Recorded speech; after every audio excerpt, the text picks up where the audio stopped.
So what's happening here? Well, we've run into our first bug. You may be using a version of Drupal that was released after these videos were recorded, and so this bug may be fixed. But let's go ahead and take a look at how we can work around this as an example of what to do when we run into a bug. First of all, we need to backtrack a little bit and figure out what we might have done that triggered this error to occur.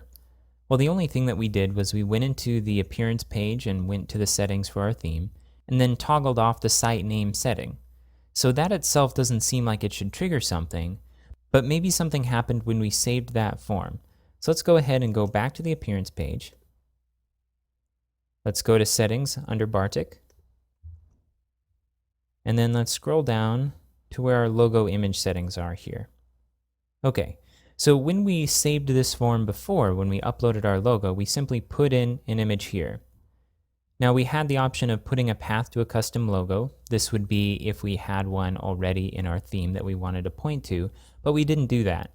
So what we see here was automatically generated by Drupal after we uploaded the logo. So it looks like what's happening now is that it's looking for logo.png. Now this seems a little suspicious to me because it's pointing to the Drupal root directory, and typically you wouldn't see an application putting files directly in that. Instead it would be in a subdirectory where it aggregates all of the files used by the application. So let's go ahead and see if we can find where this logo.png file is, and maybe we can point to the right place. I'm going to go ahead and jump to the Drupal site directory.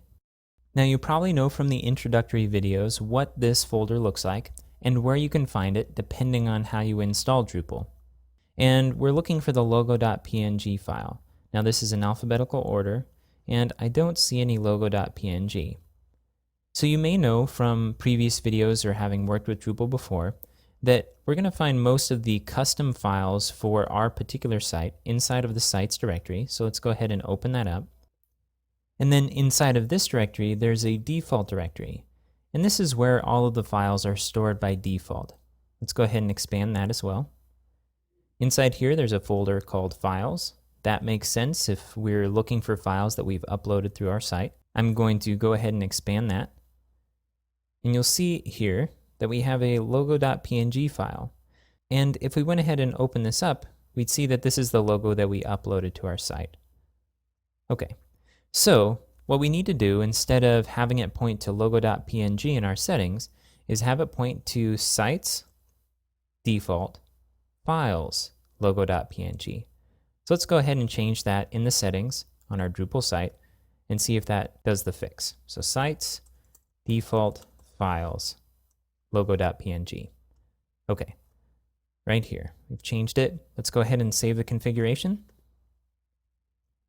And let's jump to the home page and see if that did the trick. Okay, so we have our logo back. Let's submit that settings form one more time to make sure that our change here sticks. I'm going to go ahead and click the appearance link, settings, and I'm going to scroll down to our logo settings, and we see here that the path to the file has stayed this way. So you remember before when we uploaded the logo, it said logo.png here instead of sites default files logo.png. And then let's go ahead and save the configuration and go back to the home page and see if it's stuck. Okay, looks good. We have our logo now, and we have the site name not here anymore. But we also have the site name in our title bar. So let's go ahead and change this to something that's a little bit more meaningful to our site.